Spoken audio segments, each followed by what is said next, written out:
il y a 4 pièges de l'IA qui sont essentiels à maîtriser pour ne pas se plaindre du fait que Claude ne fonctionne pas bien, mais plutôt comprendre qu'est-ce qui fait que tu l'utilises mal.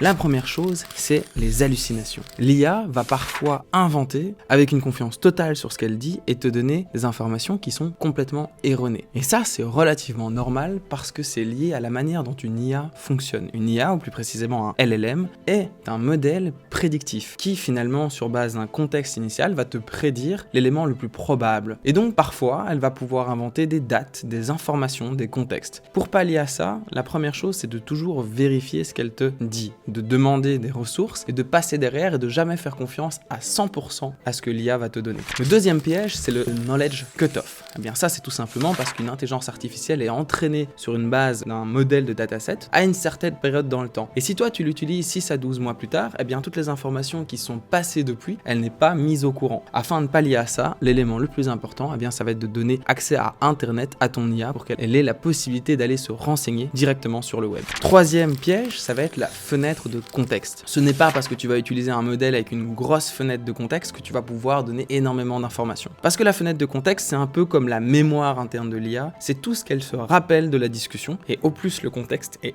important, au plus elle va avoir tendance à se rappeler uniquement du début et de la fin de celui-ci. Donc une des bonnes manières d'utiliser de l'IA, même avec un contexte large, ça va être de s'assurer que pour une tâche, on ait une fois une discussion avec et qu'on ne fasse pas un maximum de choses dedans en se disant que l'IA auto-apprend. C'est tout à fait faux, il faut réduire le contexte pour être certain qu'elle fonctionne bien. Dernier point, c'est le non-déterminisme. C'est tout simplement le fait que si tu lui poses une question à un moment T et exactement la même question à T plus 1, tu risques de ne pas avoir la même réponse parce que l'IA va fonctionner comme un humain et à chaque fois changer un peu la manière dont elle répond. Ainsi, si tu n'es pas satisfait avec un résultat, eh bien tu peux recommencer la discussion tout simplement pour avoir quelque chose de nouveau et mieux encore, tu vas devoir échanger avec elle, c'est un point auquel on reviendra.